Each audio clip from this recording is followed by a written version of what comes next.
Hi, everybody. Thank you for joining this. We're going to be discussing Ben McIntyre's new book, which just got a rave review in the New York Times. I'm Peter Bergen, Vice President of New America, and we're really delighted to welcome Ben to discuss his new book.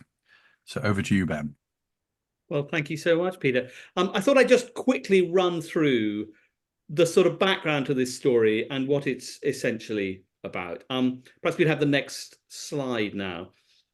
In order to kind of understand what was happening now I wonder if we can get the video going on this. I don't know if it'll work as a video show. It might not. No, don't. Here you go. Look.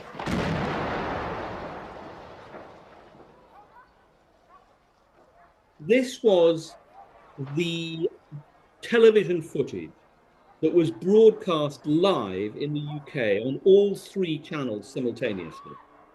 We had three channels in those days.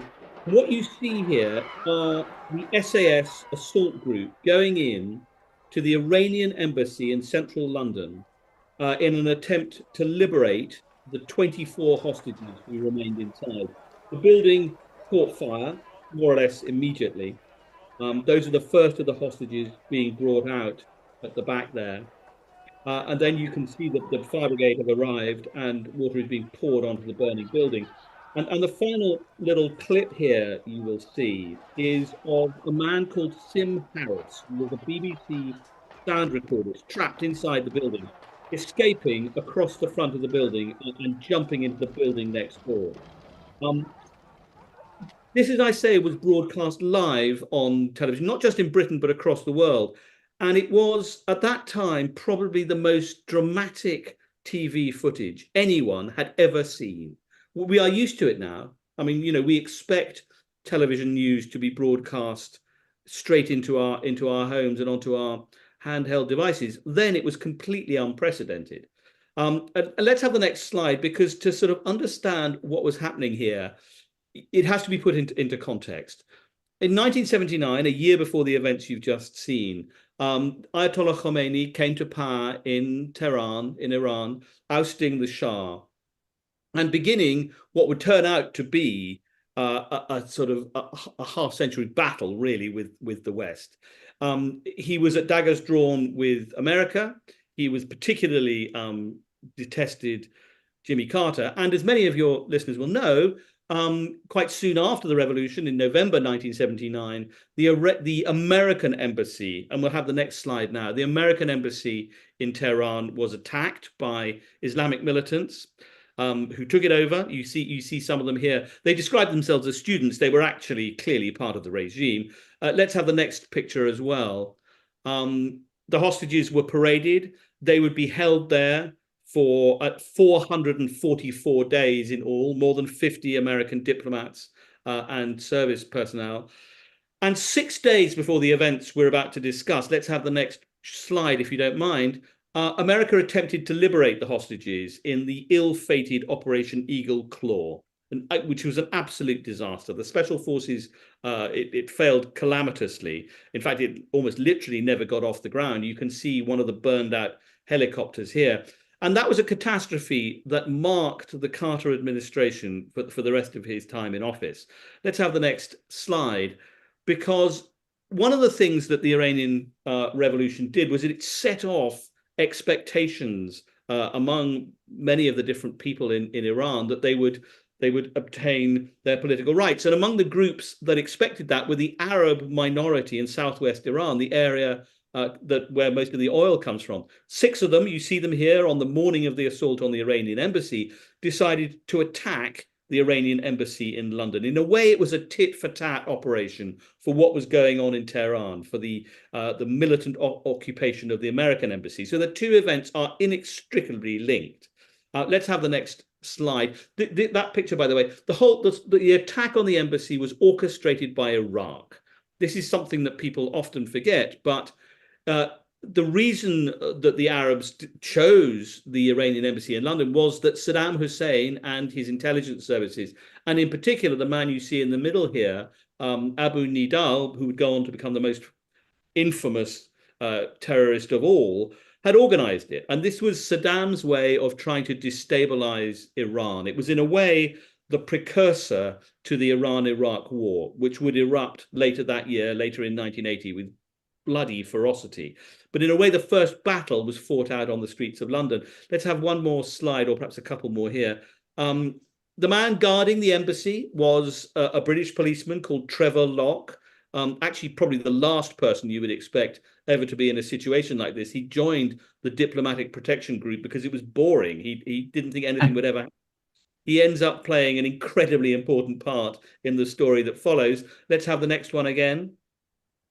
The hostages, 27 of them all to begin with, were a completely mixed bag. Some were there by accident, some were representatives of the Iranian regime. And the person you see at the bottom right is a rather crucial figure because his name was Abbas Lavasani. And although he was only a press officer in the embassy, he was actually a member of the Revolutionary Guard. And therefore, in his own way, quite as fanatical as any of the gunmen attacking the building. And indeed, it's the conflict between he and the gunman that eventually leads to the dramatic denouement. Let's have the next one again. So one of the things the police had to try and do was to establish who these people were inside the embassy. None of them had ever heard of Khuzestan, the area of southwest Iran where this was taking place. So this is just some of the intelligence buildup that had to be done. Let's have the next one. So this is Operation Nimrod. This was the SAS operation to assault the building. It wasn't just taking place at the front. There were two more teams coming down through the middle of the building, another two coming up from the basement, and yet another one attacking from the rear. Let's have the next slide. I mean, I'm going through this fast because we'll revisit this. This is the assault on the back of the building. One of the special forces attackers, a man called Tom Morell, got caught on his abseiling gear, and at that point you can see he is on fire. His legs are already on fire. In the next slide, please. That's the attack on the front that you've just seen a video of. Let's have the next one. This is again what Sim Harris, who I'm delighted to say is still around, refers to as his balcony scene at the front of the building while he's escaping. You can't tell from this photograph, but his jacket is actually on fire at this point. And the next slide, please. And this is one of the final slides, which is of the hostages, some of them being laid out on the back lawn. The man on the right in the red jacket is the one surviving gunman, a man called Fauzi Badavi Nejad. And let's move on to the next one again. And that, of course, is Margaret Thatcher, for whom this event became an absolutely key symbolic moment. And that, I think, is the end of my little slideshow. I just wanted to give you an idea of the story. Well, Ben, thank you. Thank you very much. And I should also mention that I think, Ben, this is your 16th book, is it? It is. Yeah, they're coming thick and fast these days. And you've been called the John le Carré of nonfiction, which I think is a very good description. You also work at the Times, and you've had multiple New York Times bestsellers. So, and you've also written a history of the SAS, and that obviously is that how you got into this story? It is really. I mean, I was 17 when this took place, Peter. And I remember it well. I mean, I grew up in London, and Princess Gate is like, I don't know, a few blocks from where I grew up, right? Overlooking Kensington Gardens. And it was a big deal. It was a huge deal. I mean, I was 17. We must be much the same vintage. I was watching the snooker, not a big game in the US, but in the Britain at that point, a huge thing. 14 million people were watching the snooker when it moved across to the SAS, to this astonishing assault taking place. I wrote the book about the SAS, which was the wartime SAS. And at that point, this was some years ago, 10 years ago, I always wanted to write about the Iranian embassy siege. But it didn't. The SAS were very reluctant. They felt that it was going to be a very dangerous thing to start revealing intelligence operations from the 1980s. But I've been talking to them ever since, really. And eventually they agreed to allow me to interview the surviving SAS soldiers who'd taken part in the assault. And that was the moment when I realized there was an opportunity to tell this story, which, as you say, is very familiar to anybody over 50. They feel they know this story. But the reality is, of course, like many of the stories that come to us through sort of national legend, the real story is very, very different from the one I thought I was going to be writing. Well, one thing that, I mean, the motives of the people who stormed the embassy are obscure, to put it mildly, as I understand it. I mean, in my sort of, I knew it was something to do with Iran, and I knew the SAS were involved, but I didn't realize the motives of these the hostage takers was sort of very obscure, and also kind of like, I mean, they had no chance of any kind of success, right? Absolutely. I mean, in a way, one of the things that I hope the book does. I mean, look, I'm not trying to defend the gunmen in any way. I mean, these were men of Yeah. violence who were prepared to kill and to die. But in a way, they were just hopeless. They were sort of naive dupes, really. They were being manipulated by the Iraqi regime. They were pawns in a much bigger game. Their plan was very simple. They believed they would be able to take over the embassy. They were supplied with weapons, by the way, by the Iraqi government. I mean, these came through the diplomatic bag. Their plan was to take hostages of the Iranian diplomats there, use them as bargaining chips to arrange the release of political hostages in Tehran, get their message out on the BBC, and then, believe it or not, they believed they would be allowed to fly home. They believed the British government would provide them with a plane, and they would take some of the hostages with them, and then they would fly back to the Middle East. It sounds hopelessly naive to us today, like a sort of mad idea. In the context of 1970s terrorism, though, it was not without precedent. The Yeah. governments at this time were still prepared to negotiate with hostage takers, most famously after the OPEC oil minister's terrorist attack carried out by Carlos the Jackal, where he had achieved these aims and more. He'd also got a sort of a ransom. So they were patterning it on pre-existing terrorist operations. And that was what Abu Nidal, this astonishing terrorist, kind of, that's why he was the mastermind of this. And of course, Abu Nidal, for those who don't recall, is was a secular Palestinian nationalist with maybe a little touch of a Marxist flavor, right? That's exactly right.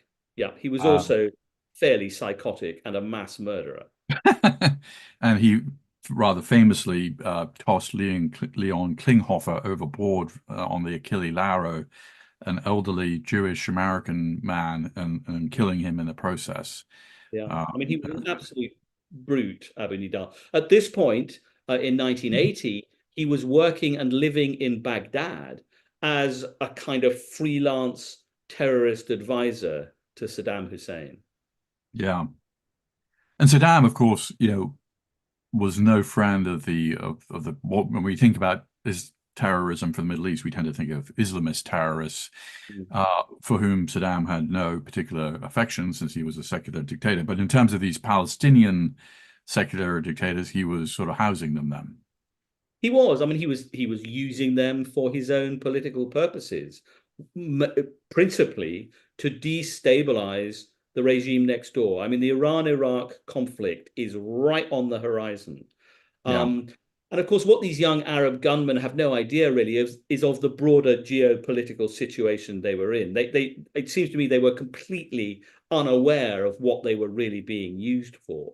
I mean, and they had been fighting for equal rights in this Arab dominated part of Iran for decades. I mean, they had fought for equal rights under the Shah and been brutally repressed. They expected to get rights when the revolution happened, but instead, the Ayatollah's security forces clamped down on the Arab protest movement with unbelievable ferocity. Every one of these six gunmen had lost family members in that crackdown. So you have this kind of cycle of repeated violence. But what very few people realize is, of course, that the assault on the embassy was an attack on the Ayatollah. It was an attack on the Iranian regime. It was not about fundamentalism. In a way, it was anti-fundamentalist. It was a political protest. If you have a question for Ben, can you refresh your page and then put the question into the Slido box? Also, if you want to buy the book, there is a place on the screen that you can buy the book if you click on it. But I mean, when I see this explosion, at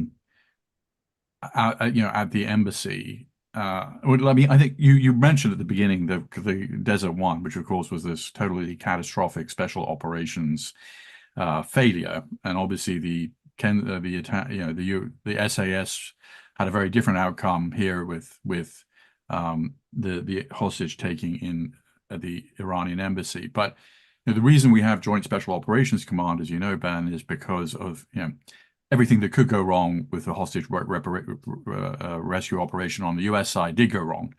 And even if everything had gone successfully, the whole thing I think was completely harebrained, because the idea you'd go into Tehran, a massive city, and rescue the hostages and get them out. I mean, look, it was crazy. But part of the problem was that everybody wanted to be part of the operation, and it was highly compartmentalized and secret. And I sat next to Walter Mondale once, who was vice president at the time. He said, "Look, part of the problem was we didn't really tell. No one really knew what the hell was the plan was." So I mean, anyway, so it was a bad plan from the beginning, and obviously is probably contributed to Carter being a one-term president. But Joint Special Operations Command, which of course was responsible ultimately for the Bin Laden operation, which has when I was looking at the drawings, I mean there were some similarities here.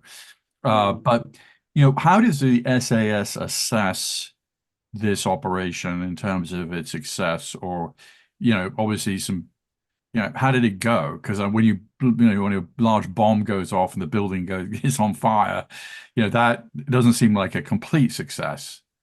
It was considered in the UK to be a triumph.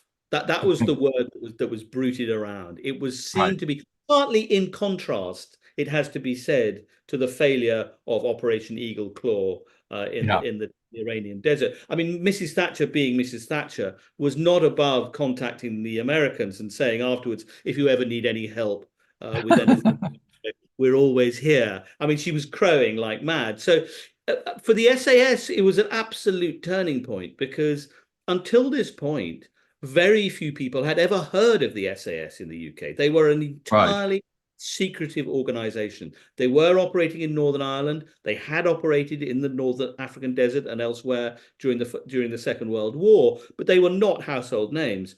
Overnight, they became astonishingly famous. I mean, every teenage boy became obsessed by including me, became obsessed by the SAS. At recruitment centers around the country, young men were queuing up saying, give me a balaclava and a machine gun and I'll go and do this. So it really was, for British Special Forces, it was the moment they were thrust into the limelight.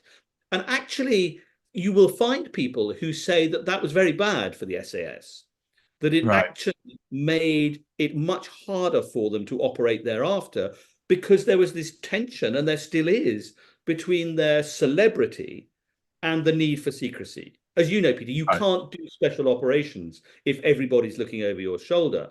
From this moment on, the SAS became a household name. Yeah. I mean, has that changed over time, Ben, in the sense that, I mean, Admiral McCraven, who was in charge of the Bin Laden operations, said, look, we're living in a different world where somebody's live tweeting the fact that there is an unusual operation going down in about Pakistan. And the information, I mean, I think of the SAS as still a very, very closed organization. You wrote a whole book about them, maybe even more so than the US equivalent. So, how have things changed? They are beginning to open up. They are beginning to open up. I think most of the formerly secret organizations in both the US and the UK are realizing that you cannot be completely secret. You have to bring people into the story at some point. Um, Yeah. there's for the SAS, the anxious period, the bit that they do not particularly wish to talk about is Northern Ireland in the 70s and 80s, because that Right. is, some of that is still sub judice, some of it is the subject of legal cases, so they have to be extremely careful. But in some ways, I think they've realized that because the world is watching, and exactly in the same way that you describe, that a handheld iPhone can actually do the job of all those cameras were doing in 1980. Right. They are much more exposed to the light, and they have to kind of live with that. And I think that's true of all special forces, actually. Yeah. Well, I'm reminded also, I mean, for some of the same reasons that you're describing, that this big snooker tournament was on, so lots of people were watching TV, and then everybody got the live feed of what happened. Very similar thing happened in the Munich Olympics. I mean, this was in 1972, obviously Palestinian terrorists taking Israeli athletes. But since it happened in the Olympics, and it really was the dawn, as I understand it, or as the dawn of live color television. Yeah. And so that got wall-to-wall coverage in the same way that this did. Absolutely. Although you couldn't actually see what was happening at the Munich Olympics because, quite sensibly, the cameras were quite a long way back. Okay. Here, they were actually pointing at the windows, front and back. I mean, you would never get it today because, of course, they were within range of the submachine guns that the terrorists had inside. The idea that Right.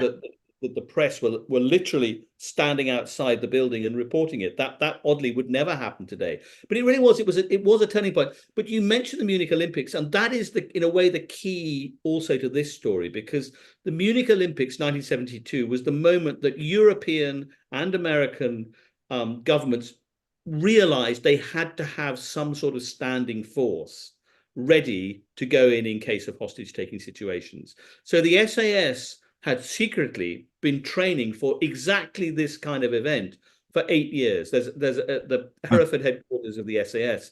There is a building called the Killing House, which is used for to train for precisely this kind of situation. So the SAS had tried every different form of terrorist hijacking and so on, except a real one. They'd never ever had to do it for real. So it was a high stakes gamble. I mean, Thatcher was warned before it happened that the best case scenario was that there would be 40% casualties in that building. Wow. So she was braced, and had that happened, and it did not happen. I mean, there were casualties. Two of the hostages were killed.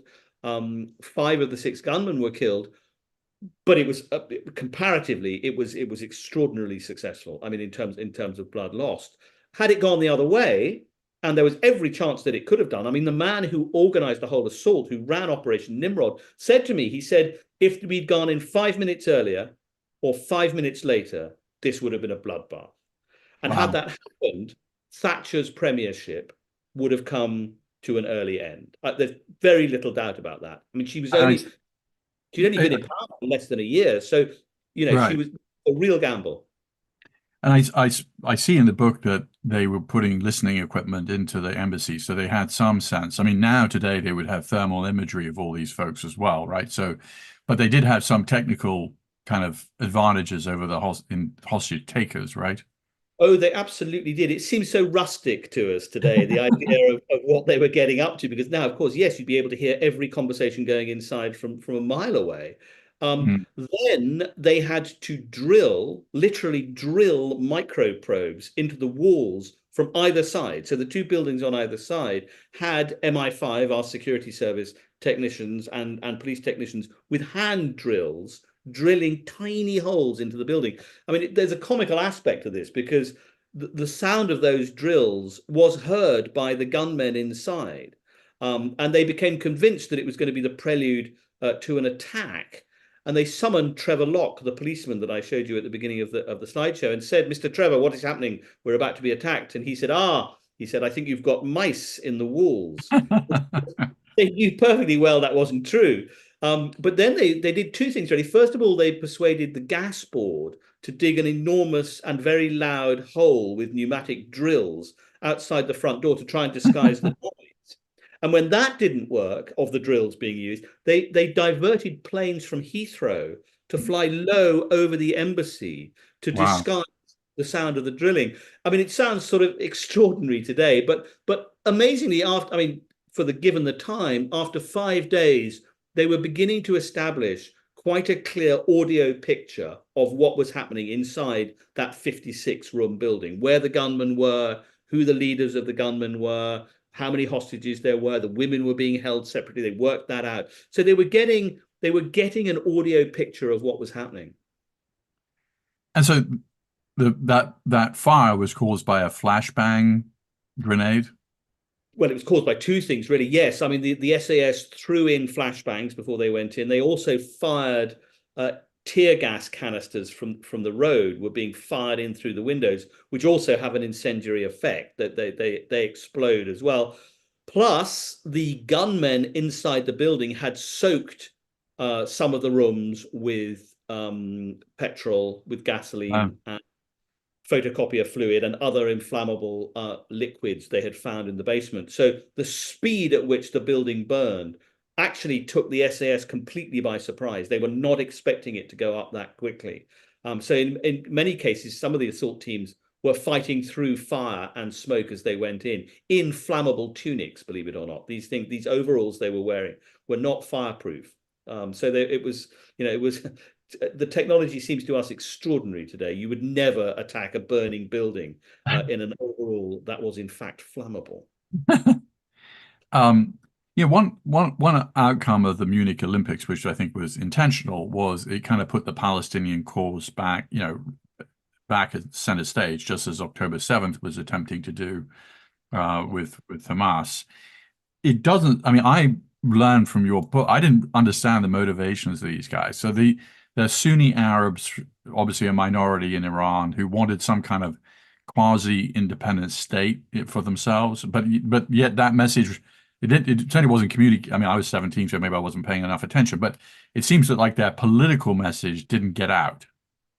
Absolutely. I mean, and indeed, that is one of the tragedies, is that that story, I mean, it wasn't even that they wanted independence, really. They wanted more self-government. They wanted a sort of Right. autonomous, and they wanted the Arabs, who were a thoroughly oppressed minority, ethnic minority in Iran, to have a greater share of the oil revenues. I mean, Mm, Khuzestan is where the oil gushes straight into the coffers of the Iranian regime, whichever one it is. And in mm, fact, the strikes in Khuzestan were really what brought down the Shah's regime. They wanted to have more of that. They wanted to have Arabic taught in schools. These were not huge demands. But of course, you're right. I mean, their statement was broadcast on the BBC. It called for greater rights for Arabistan, a country that no one had ever heard of because it didn't exist. And of course, their cause is as obscure today as it was then. I mean, if you want, I mean, they are still an oppressed minority. There is still a minority, a militant minority in Iran fighting against the regime for greater rights. But if you want an example of why terrorism doesn't work, this it doesn't come much closer than this one. I mean, they got a lot of attention for 6 days and then were completely forgotten thereafter. this is a question from the writer Jonathan Broder. Was the public aware at the time that Iraq was behind the attack on the Iranian embassy? They were not. They were not. I mean, the role played by Iraq in this. I mean, let me put that in context. The government Cobra Committee, which is the emergency committee that was set up immediately, was briefed by MI6 and MI5 to the effect that they suspected it was Iraq was behind the whole thing. But there was no real proof at that point. That came later. Fascinatingly, the first reaction to this was the assumption on all sides that this must be a tit for tat operation for the American embassy attack in Tehran. Iranian students in their hundreds turned up outside the embassy accusing the CIA of carrying out this attack. In some way, it was assumed that America must be behind this assault because it was an attack on an embassy and the American embassy was being attacked in Tehran. The police, who had never heard of Arabistan, I mean, whose knowledge of Middle Eastern politics was almost exactly zero, had to work out very, very quickly that they were dealing with a highly complex situation. The Iranian government at the time did not help. It didn't help by saying, first of all, accusing America of being behind the plot. When it became clear that wasn't the case, they then accused Iraq correctly. But as the siege wore on, the foreign minister, the Iranian foreign minister said, unless this is solved soon, I'm going to instruct Iranians living in London to attack the embassy. I mean, the police at one point believed there was a real possibility of hundreds of Iranian Islamic fundamentalists, followers of the Ayatollah, were going to storm into Prince's Gate in the middle of Kensington and try to take this building. But Iraq's real role in it really only emerged afterwards, let alone Abu Nidal. I mean, his role has really only emerged with this book. I mean, Mm. we didn't know that he was involved at all. And how did you find that out? And how did the Iraqi role sort of surface? Well, the Iraqi role surfaced because in the aftermath, we had the Iran-Iraq war. Various Iraqi defectors subsequently turned up in Britain who explained that this had been bankrolled, financed, and armed from Baghdad. I mean, there was little doubt about that. The role of Abu Nidal emerged when I was researching this book, because one of the things I discovered was that one of the key hostages, a man called Mustafa Karkuti, a Syrian-born journalist, had written his own book immediately after the siege, in which he described his conversations with the gunman. Now, he was the only other person in the building who could speak Arabic. And so he had a privileged position, if you like, in terms of access to the gunmen. And they explained to him, the leader of them explained what Abu Nidal had done, how Abu Nidal had been behind the whole thing. That manuscript has simply sat in a box for the last 40 years until his family very kindly allowed me to read it. Wow. And then confirmed by other sources. So it's interesting the way that history can lie dormant in that way for sort of 4 decades and then find its voice again. Um, I mean, this was also sort of the golden age in a sense of hostage taking, and as you, I mean, sort of implied, the governments were sort of playing catch up. I mean, I think about the raid on Entebbe, which was led by Bibi Netanyahu's brother and Jonathan, who died in the raid, but that was also a success in the sense that almost all the hostages were released, but. Reflect a little bit. I mean, at the end of the day, special operations are, I mean, they're basically about two things. One is hostage rescue, and two is counterterrorism. And obviously, this was kind of both and wrapped up. So, how have things evolved since then? And you indicated that the SAS had been training for this, so they weren't completely caught unawares. Well, interestingly, to me anyway, hostage taking in this country, in the UK, ceased after this. There was No. never another major mainland hostage taking crisis of this sort, certainly not on this scale. So the SAS assault on the Iranian embassy clearly had a deterrent effect. It didn't stop terrorism in any way. But the IRA were watching what was going on. The IRA were watching the snooker like everybody else as it moved across to the SAS. And the IRA, hitherto, until this point, had also been taking hostages. It just didn't happen again. All sorts of other forms of terrorism, as you know so well, Peter, took over. Lots of other different, and alas, hostage taking, as we all know, is now back with a vengeance. But it did go into a sort of strange hiatus for a while. I think, and certainly the whole incident informed Margaret Thatcher's attitude towards terrorism. I mean, from this moment on, she was never going to negotiate with the IRA. I mean, it became an absolute kind of nostrum of her premiership that no kind of conversation was really going to take place. Well, it's Now, fascinating because of course, this is also the context in which Americans are being picked up by Hezbollah. yeah, And Reagan's, the state of view, it started with Nixon that we won't negotiate with terrorists. In fact, it was a kind of offhand remark that Nixon made. It wasn't really like policy, and it became policy. And then, of course, Reagan really did start negotiating with terrorists because basically the whole point of Iran-Contra one was concept was to to, try and get Buckley and the others out. yeah, Absolutely. yeah. So, Uh, yeah, I've got a question from the audience from Anonymous. Did this incident substantially shape the perception and policy regarding Iraq at the time? If so, how?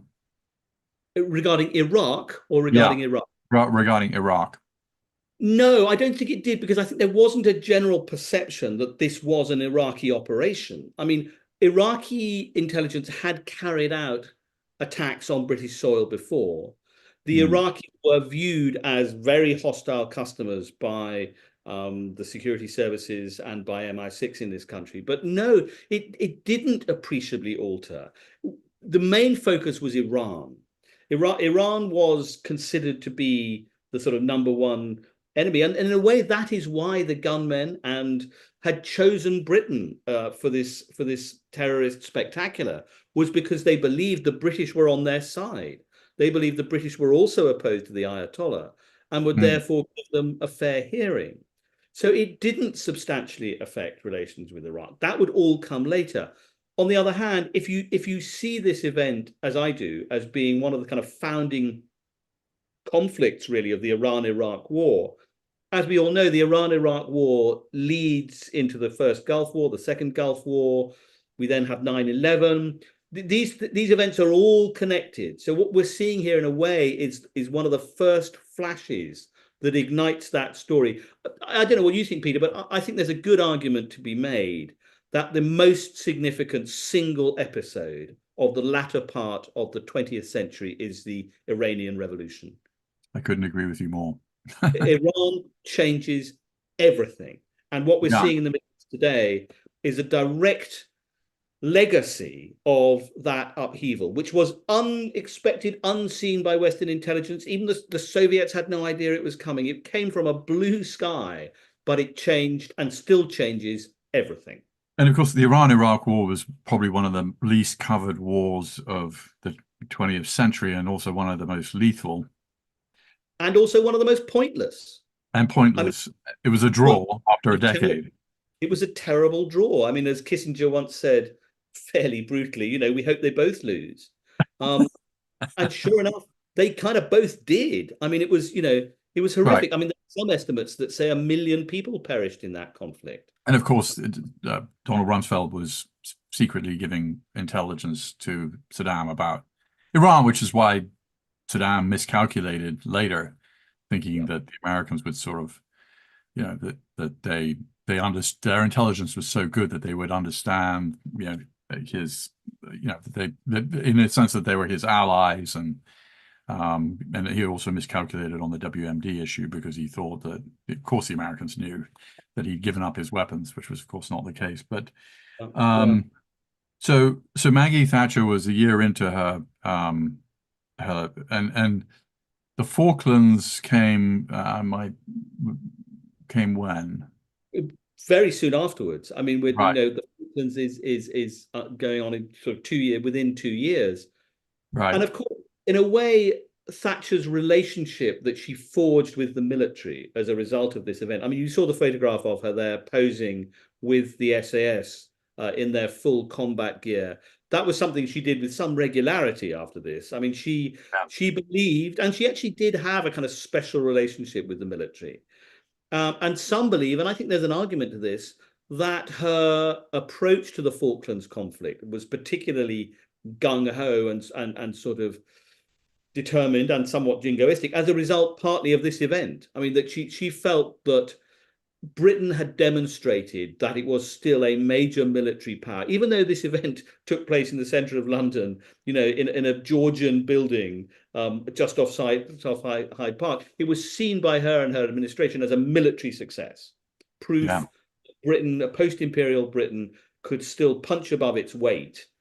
And so when the Falklands conflict erupted, Margaret Thatcher was pictured by newspaper cartoonists in full SAS combat gear, abseiling down the outside of Big Ben. I mean, as a symbol of the kind of premier that she was going to be, and she loved it. She very much reveled in that reputation. If you have a question for Ben, please put it in the Slido box, and I will communicate it to him. So you said one of the hostage takers lived. What happened to him? Well, he was dragged away. I mean, there's still some controversy about those final moments when he was so he was the youngest. He was 20 years old. He was a complete political naif. He had no idea what he was doing, really. And he had decided, I suspect, fairly early on that he wanted out of this. He did not want to be part of this operation. He certainly didn't want to die. So when Hmm. the assault started, he threw down his weapons and hid among the hostages as they were being taken out of the building. He got onto the back lawn, and at that moment, one of the other hostages identified him. Sim Harris pointed across and said, "That man is a gunman. That's one of the terrorists. Get him." And the SAS converged on him and picked him up and were pulling him away when the women hostages gathered around him and said, "No, no, don't hurt him. Don't hurt him. He's our brother." That's a direct quote for what they said. Now, were the SAS intending to take him back inside the building and finish him off? Certainly, some people thought that was what was going on. I think that's quite unlikely because there were so many witnesses around for a start, and the SAS maintains that would never have happened. But either way, they didn't do that. He was dragged off. He was charged with terrorism offences, and he served 27 years in British prisons, and is now released. I mean, he can't go back to Iran. where Were you able there to is talk to him? he's not really available to talk to, but and he's in a very interesting position really, because he's trapped here really. He can never go back to Iran because he still faces questioning, if not worse, in Iran. I mean, he was opposed to the Iranian regime. So he still lives in Britain under a different name. Mm. He is in a way, he's not a victim exactly. He was a fool, and he was manipulated, and he did something really terrible. But he was 20 years old, and he was an idiot, as most young terrorists who get dragged into this sort of thing are. He was manipulated by older men who told him what to do. Now, that doesn't excuse what he did in any way at all. It certainly doesn't justify it, but it makes him an interesting psychological study, I think. Well, the fact that the women hostages referred to him as brother, does that mean that there was some sort of Stockholm syndrome involved? Undoubtedly.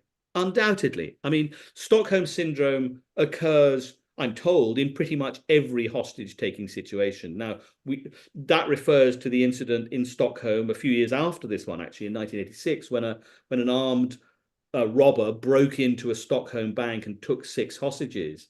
They were released unharmed, and he survived. But what's fascinating about that incident was that the hostages not only refused to testify against him, they began to raise money for his legal defense.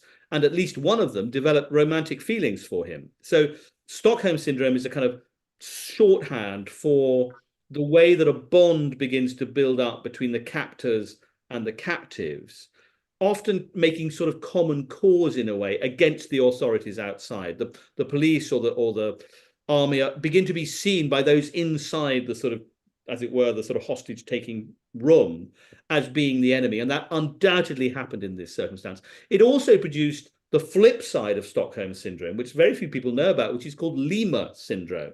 I Now, have never heard of that. Lima syndrome is named after another hostage taking incident that took place in Lima, when the Japanese ambassador's residence was taken Right. over by gunmen. And in that case, the gunmen developed warm feelings for their captives.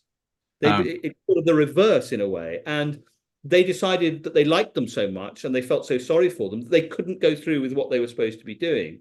So they released them. And you have both of those elements, both the two-way relationship. You see it very, very clearly in the Iranian embassy siege. The gunmen became oddly sympathetic towards the people they were holding hostage, even though they were threatening to kill them. wow. So in Lima, that was Shining Path, That was Shining Path. It was Tapu Amaru. Yeah, yeah. where which is I mean these were not nice guys typically. Oh, So not at all. And they didn't benefit from their mercy either, I have to say. Well, they weren't given a let off just because they'd let them go. So yeah, I mean, but it's fascinating. One of the things that the police did in this hostage taking situation is they brought in a psychiatrist, a man called Professor John Gunn, who's now emeritus professor of forensic psychiatry at London University. He was then a very young psychiatrist, psychologist, but they brought him in to try to establish a kind of psychological profile of not just the gunmen, but also of the hostages and the police. And his recollections, his notes are absolutely fascinating. It's a sort of first-hand psychological breakdown of what is going on inside that building. And it's not what you would expect. and of course there is a whole discipline now of hostage negotiation that was either in its infancy or just didn't really exist at the time. And I mean we can think of times where so Waco, for instance, was a fiasco. Yeah. uh, where everybody got so many people died. But and that may have been the caricature of Koresh and his sort of craziness, and but the fact is that well, I guess two questions. One, was there an attempt to negotiate, or was it always going to be a rescue operation? And two, do you think hostage negotiation, as a discipline, has improved over time? Look, the police hostage negotiators worked incredibly hard around the clock to bring this situation to a bloodless conclusion. Hmm. Being a hostage negotiator is an astonishingly difficult job. You Yeah. have to be nanny, nursemaid, confidant. You have to sympathize with people you don't sympathize with. You have to lie to them sometimes, but not all the time, because you'll lose their trust. It's a really difficult thing to do. And there were 6 hostage negotiators. They'd all been trained in a kind of fairly simple way. And one of them had a complete breakdown as a result. I mean, he found it completely impossible, the strain of trying to keep this conversation going, partly Yeah. because Thatcher had laid down such rigid rules of engagement. I mean, she had made it so clear that they were not going to get any of the demands that they were making, that really the hostage negotiators had almost nothing to negotiate with. I mean, they couldn't give the gunmen anything. They could give them food, they could give them cigarettes, they could even agree, and this was very complicated, to allow their statement to be broadcast on the television. But they couldn't really give them what they wanted, which was a plane to go home in, and that was never going to happen. So the police regarded the moment when they had to hand over control to the military as a failure. I mean, they some of them were haunted by it for the rest of their lives. They felt that they had failed to do what their job was, which was to end this thing bloodlessly and get them out. So it wasn't that everybody believed throughout that this was going to end in a military assault. In fact, most people believed eventually the gunmen would simply give up and walk out. And indeed, it is my belief, and this is shared by the psychologist I just mentioned to you, John Gunn. He believes, and I back him up completely, that another 24 hours, I mean, I've listened to all the police tapes, another Mm. 24 hours, and these guys would have given up. I think they would have. Because they were running out of food or water, or because of why? They hadn't slept for 5 days. They Yeah. were right on the edge of it. They had come to realize it was going nowhere. They were becoming incredibly frustrated. Their threats were mounting, but certainly the leader of the group, a man called Tawfiq al-Rashidi, you can tell he'd kind of given up. He was ready to throw down his weapons and just walk out. The number two was not, but I still think it would have happened had there not been a conflict that I mentioned right at the top of the program, a real conflict really between the Iranian Revolutionary Guard, who confronted the gunmen and created a situation that really ended in violence. I mean, and I won't give away what happens, but that head-on conflict is the moment when the clock starts to tick down, and the police negotiators realize they are running out of options. They really don't have much left to do. Um, how does it change these days? Well, I mean, I was at Waco. I mean, I was there for those Oh, 50 days or whatever it was, waiting outside the Branch Davidian compound as a young journalist, believing that negotiations were taking place. But listening back over those and looking back at them over the years, they weren't really negotiations taking place there. They were just temporizing while they worked out the best way to dig them out with tear gas and tanks. yeah. Um, it was. We don't want to get into all of that, but it seemed to me that that was really not a hostage negotiation going on there. It was something else. Question from Paul. How did the SAS personnel view their role in the siege? Just another day or a big event in their careers?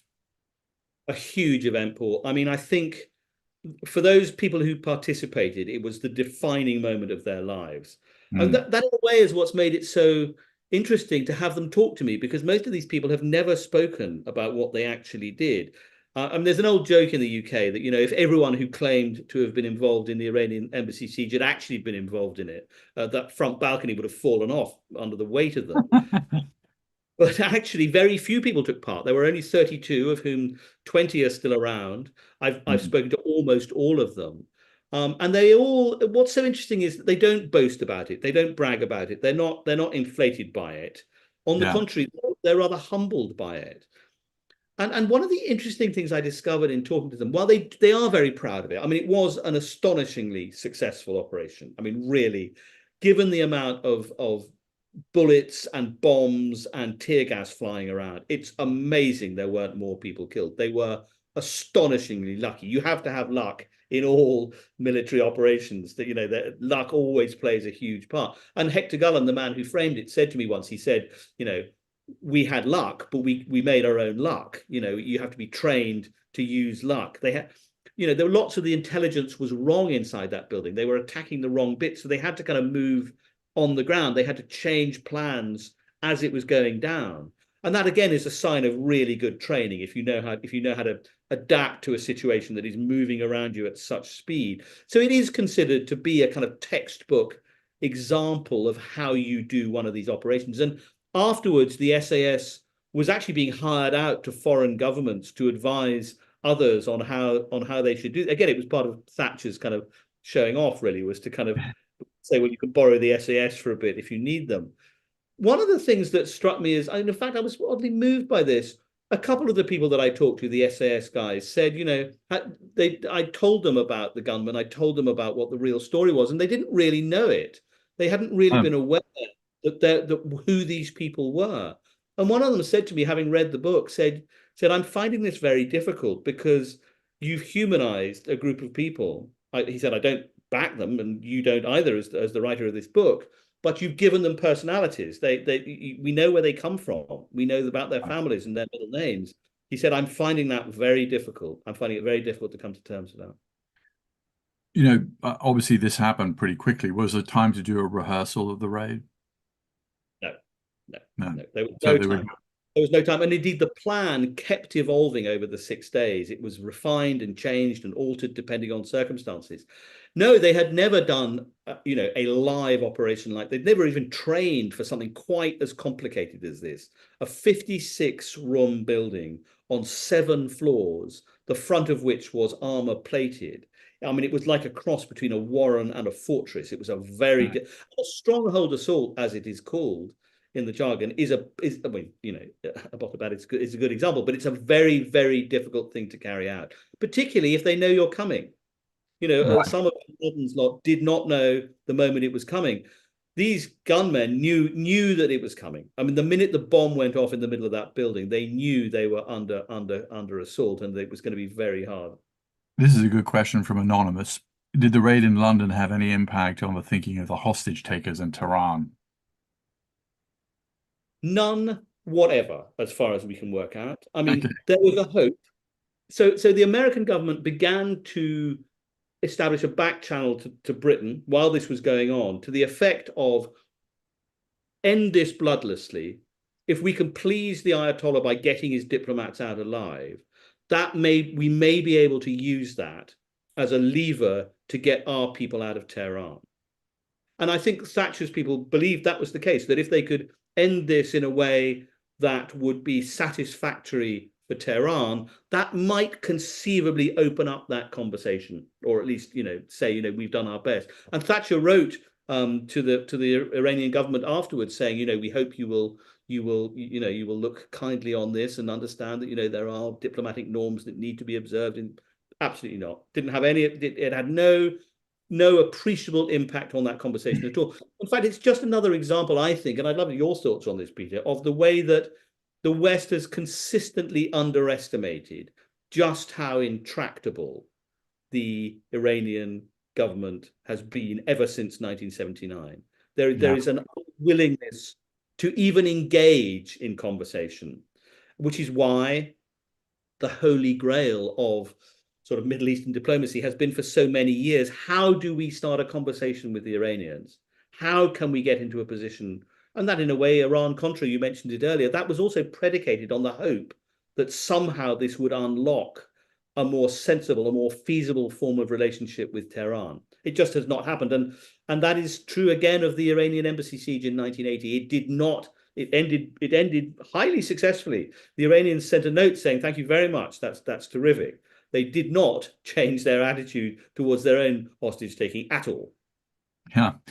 New America, which is a think tank where I work and that is putting on this, we did a careful examination of every hostage taking since 9/11 by a terrorist group or insurgent group of Westerners.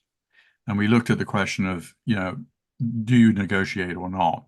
Now, the two countries that have a no negotiation rule are the United States and the UK. The US has the outcomes for American citizens are twice as bad as any other Western country in terms of either hostage being killed, hostage detained, hostage dying in captivity. Britain is the only place that comes close. So you mentioned that Maggie Thatcher had this no negotiations policy, which the British government has continued. Now, there's probably lots of exceptions to that. You mentioned, just recently the United States got a bunch of Americans out of Iran, but we're doing a prisoner swap, which is regarded as not a classic negotiation, more of a prisoner swap. But, as now that you've written a book about this, and you seem to indicate that these guys were willing to surrender, or, where do you come down on this?